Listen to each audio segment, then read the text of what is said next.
Hey guys, Eminem Gaming here, and today I'm doing my first little first impressions of Star Wars Battlefront, and I'm telling you from my first, I'd say 8-10 hours, if that, whether you should pick up the game or not, whether it's worth it.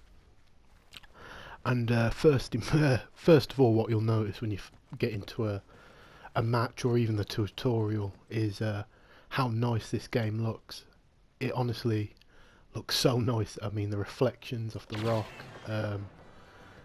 the when you're on the snow planets and everything, it just looks really nice and really well done.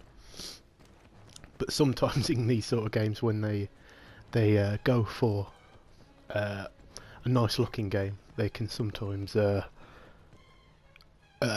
let the frame rate be affected, but that isn't the case in this game.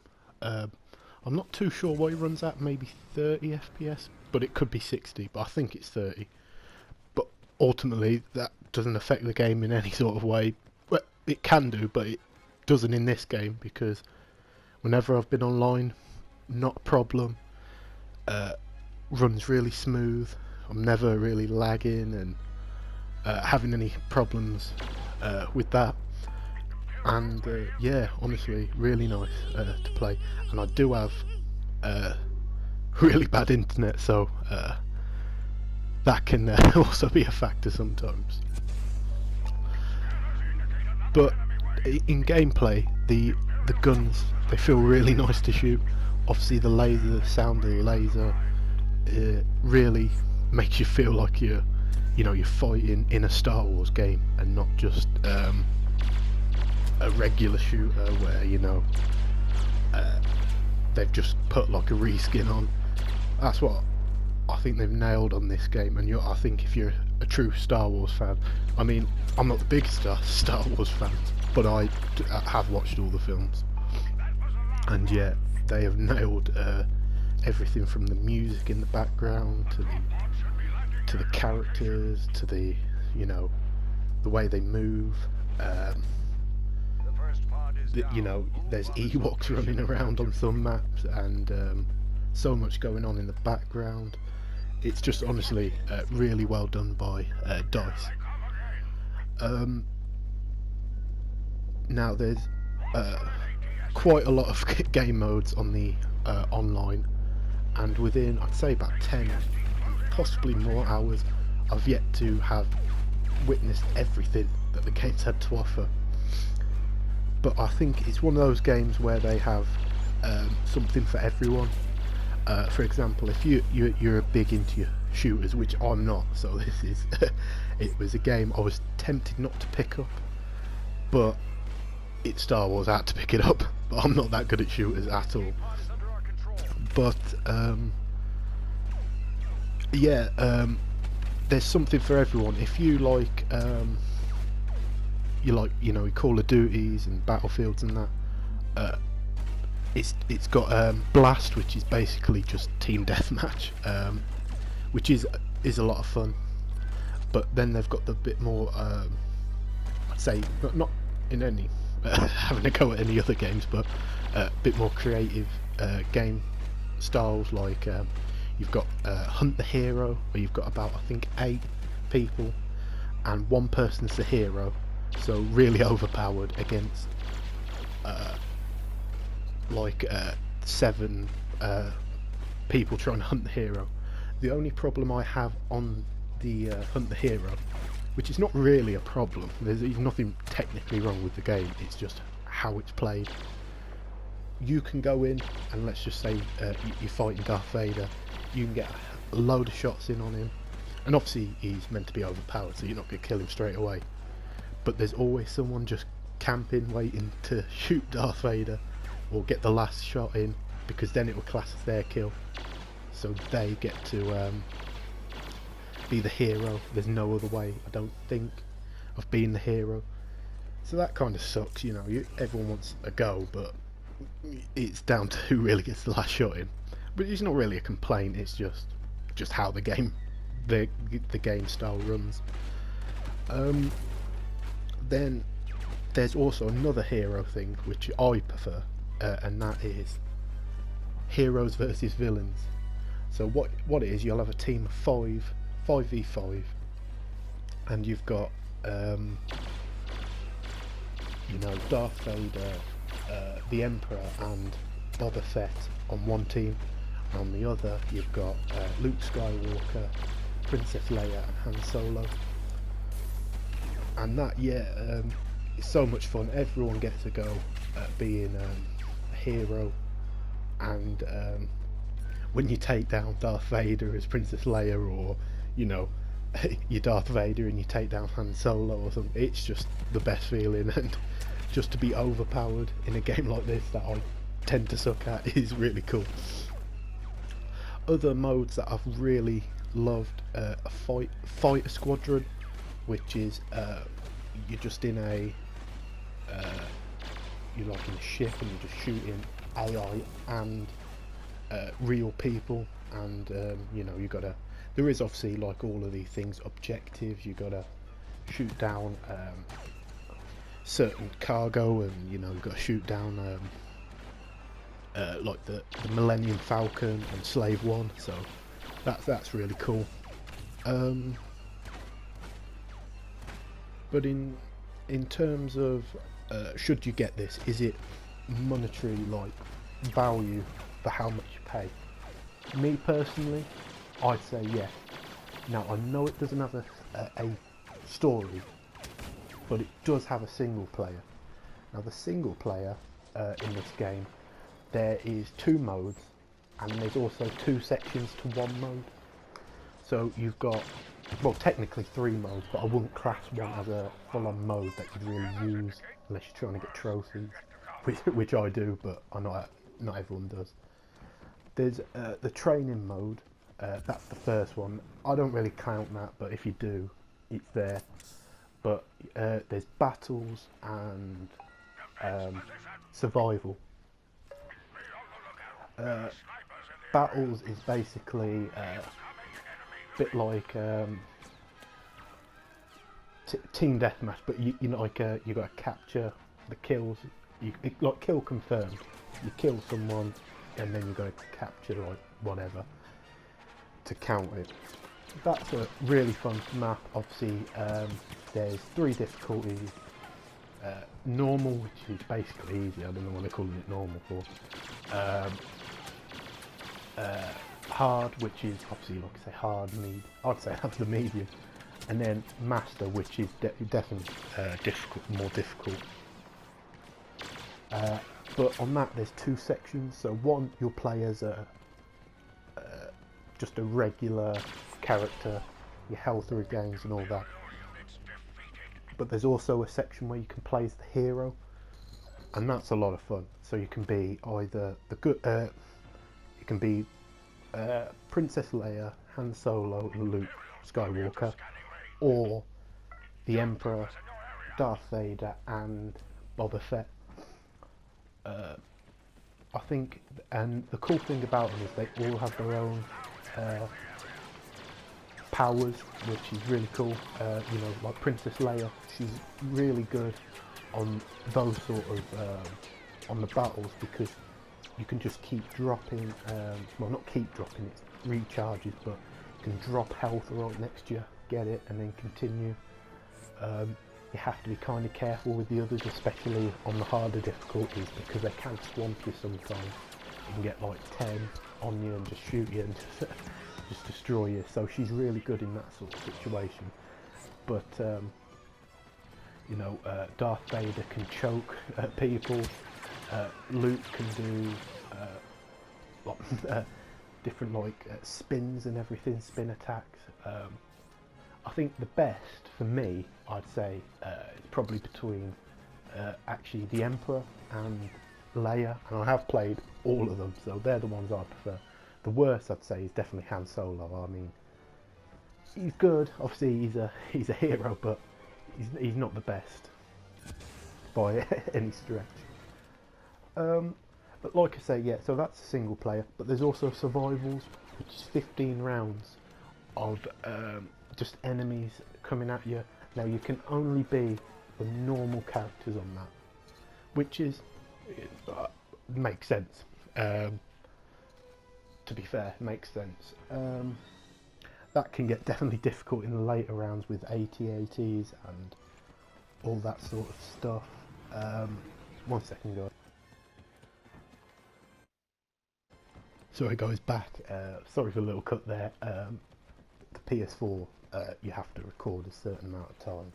Had to add another clip, so yeah, there may be a lot, just gameplay in a minute, but let's get back onto the topic. Survival. You'll see in the background now. Now there also is 5 collectible diamonds on each of them, so battles and survivals, every single map. I'm going through trying to get them. I don't know if you get a trophy. I think you do. I already got a trophy, but so for any of you collectors, this video actually has a guide if you want to watch the whole thing of how to do it. Yeah, fantastic game. The fighter squadrons is definitely a lot of fun. Playing as you know, in the wing, the A-wings or whatever, just shooting down enemies is fun, and definitely the one I've been playing with the most. Now I want to talk about a few negatives. They're not that big because I honestly do love this game, which as a Star Wars fan you're probably not too surprised at, but I'm going to just go through a few negatives that I've had with the game that you know, because I don't want to say everything's great. I'm telling you to buy it, but I want to tell you a few things that you may not like about it. Customization is lacking a bit. Now obviously you can customise the character, different faces, different ethnicities, different you know, costumes and all that, but there isn't like you could change the colour, which again makes sense, but it would have been nice to add your personal touch, maybe put a logo or something like that into the character. Also the really cool characters. Now again, this is objective, you may not like the characters I like, all that stuff, but again, this is again my review, so, or first impressions. The really cool characters like the aliens, I think, you know, really the aliens on the rebel side are the best in my opinion, but they only are really unlocked at level 40 and level 50, and if you've played this game you know the leveling up system isn't that great. Well, it is good, but I've been on it for 2 days, just the only game I've really played, and I've got about level 12, 13 I think, so again that's not too bad, but it's starting to slow down. So the really cool characters I feel they've put a bit far back, you know, which is a bit annoying, but you know, it's not the worst thing in the world. Also on Walker Assault, it can be a bit one-sided, and I mean, we should have I expected that because in the beta it was one-sided, and devs came out and said it was one-sided, so for me to think it wasn't going to be one-sided the full game was very very silly of me. I didn't think it would obviously not be one-sided, but it's just, you know, a little grind with the game. I really am stretching things. Yeah, so it can be, like I say, a bit one-sided.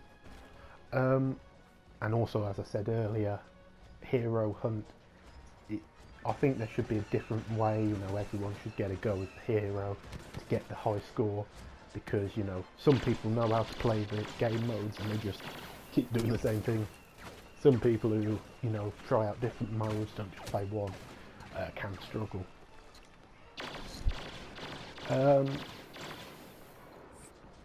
Yeah, so customization is in that, and also the gun variety. I wish, it's not bad, but I wish there was more.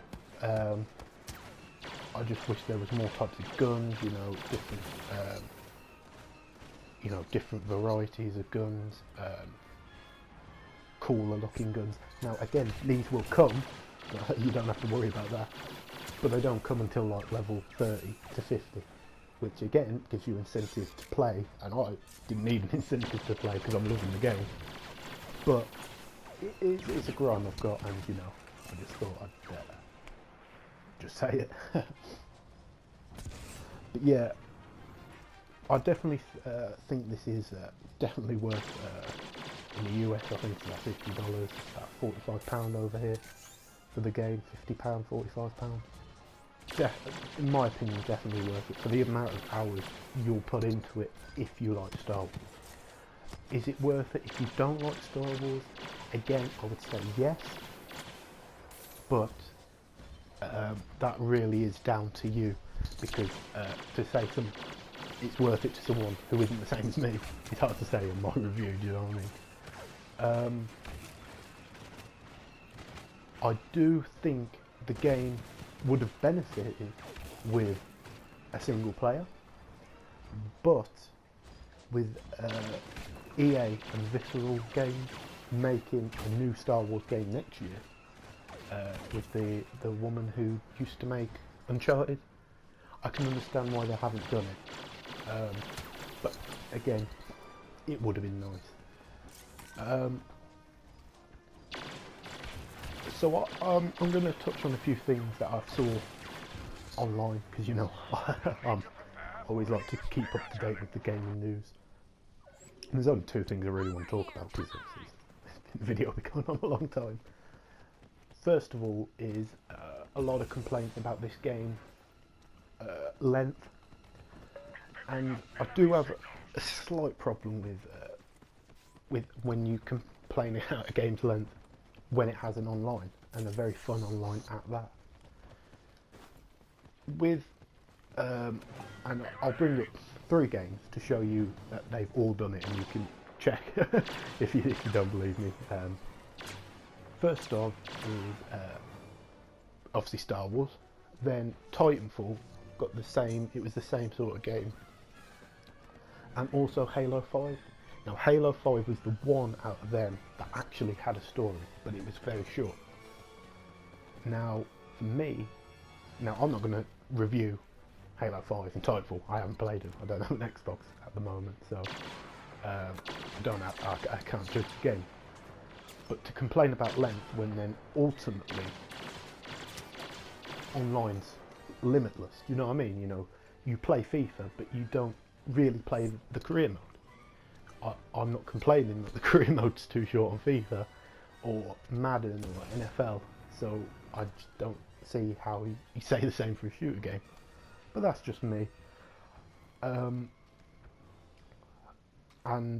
in terms of how good the game is, should not be put into the same category as length, because you're reviewing how good the game is, not the length. But again, that's me. That's what I think. But again, like I say, I've put 12 hours in. It's not as short as something like The Order, because just to play through all the maps, definitely get your money's worth. You know, 10 to 12 hours is a lot of time. So, and I haven't even finished everything. That's why it's not like a full review sort of thing. But yeah, that's just my opinion, guys. You may disagree, and if you do, let me know in the comment section. And the second thing, and this is I'll probably end on this because it's a little bit more brighter than my little rant about reviewers and the review scores for this, getting 6s and 7s and 5s, which is, you know, I just think it's crazy. I've named about 3 things I personally, again, I'm not having to go at them necessarily, but I've only named 3 things that I can get wrong with the game, and it gets a 6. And one last thing, again, I'll move on to the bright subject after, is the season pass. Now, some people are feeling like they've taken out content, which most likely have, but they're also complaining about the price of the season pass, which does confuse me a bit, because it's the same price as Battlefield 4 and Battlefield Hardline Season Pass, made by the same developer, and it was also the same price as the Call of Duty Season Pass. It's a normal price for a Season Pass, and that's all I can say. Is it bad? Yeah, it sucks. You know, Season Passes are, you know, are bad. You know, I don't know anyone who really defends them, but they also usually have some really cool content. I know that EA always put good content in their DLC with like Battlefield. They've always put good content in, so you know, if you are tempted to get the Season Pass, the most likely thing is you should, because they do put quality content in their DLC. But yeah, let me know what you think of the Season Pass and all that sort of stuff, whether you agree with it, disagree. Let me know in the comments down below. Yeah, and finally, something I think a lot of PlayStation gamers, and gamers in general, I think, are really happy about, or if you're not happy about, or if you haven't heard it, sorry, I think you might probably be happy about it. May even convince you to get a PS4 if you're on the fence, and that is PlayStation 2 emulation is actually confirmed now for the PlayStation 4, and it was actually confirmed through the Star Wars games that you got with it, Super Star Wars, Star Wars Racers Revenge, I think, and Star Wars Bounty Hunter, and another one. Now I got all 4 of those games. I was very lucky to get all 4 of them games, and I haven't touched them yet because I'm going to do live playthroughs on my channel. So if you want to see that, make sure to let me know, and let me know which is your favourite out of those games. But very, very positive, cool news. Now, to anyone who may not know that much about backwards compatibility and emulation, they're slightly different. Backwards compatibility is literally, you'll put the disc in, or if you've got it downloaded, you download it again. That's it, you know what I mean? The game isn't any better.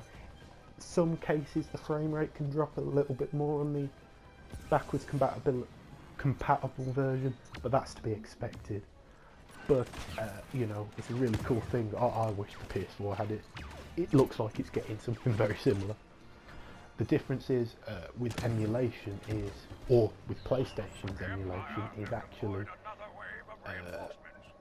instead of just the game, same game, you don't get any new achievements, any new this, that, or the third. It's just the same game.